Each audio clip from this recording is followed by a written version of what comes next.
the way to Makkah, Abdullah bin Mauta met Imam Hussain alayhi salam and inquired about his intentions. Hazrat Imam Hussain alayhi salam replied that he was headed to Makkah to seek Allah's guidance. Abdullah bin Mauta warned him about the people of Kufa and requested him to stay in Makkah. Imam Hussain alayhi salam arrived in Makkah on the 3rd of Shaban, 60 Hijri. The people of Makkah warmly welcomed him. He crossed several stages to reach Makkah and stayed there for more than 4 months, from 3rd Shaban to 8th of Zilhajj. The news of Muawiyah ibn Abu Sufyan's death and Imam Hussain alayhi salam's refusal to pledge allegiance to Yazid reached the people of Kufa. They gathered at the house of Sulaiman bin Surat Khuzai and wrote a letter to Imam Hussain alayhi salam, inviting him to Kufa. Within 2 days, they sent 150 letters, each signed by 1 to 4 peoples. This was urging Imam Hussain alayhi salam to come to Kufa. Imam Hussain alayhi salam delayed his response until the number of letters from Kufa became overwhelming. Then he wrote a letter stating that, I am sending my trusted cousin Muslim bin Aqil to you. If he confirms your loyalty, I will come to you. Muslim bin Aqil took that letter and departed from Makkah secretly on the 5th of Ramadan and arrived in Kufa on the 5th of Shawwal. He stayed at the house of Mukhtar bin Abi Ubaidah al-Saqfi.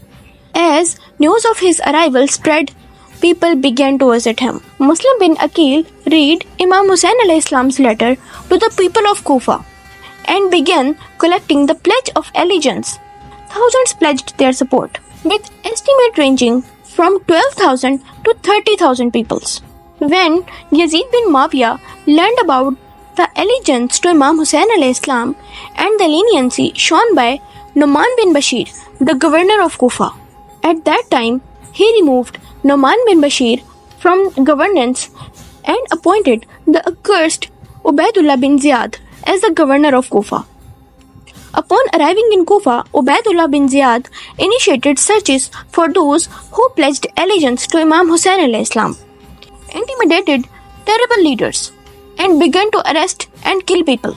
Historical records show that people, fearing Ubaidullah bin Ziyad's agents' propaganda and starting to distance themselves from Muslim bin Aqil to the point where he was left alone by the nightfall with no place to hide, because no one was ready to give him a shelter. So finally, after fighting against Ubaidullah bin Ziyad's army and upon receiving a promise of safety from his army's commander, Muslim bin Aqil surrendered himself and was brought to the palace.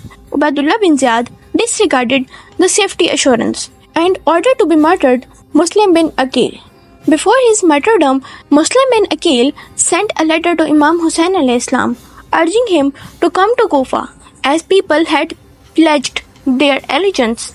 Unbeknownst to him, the situation had drastically changed.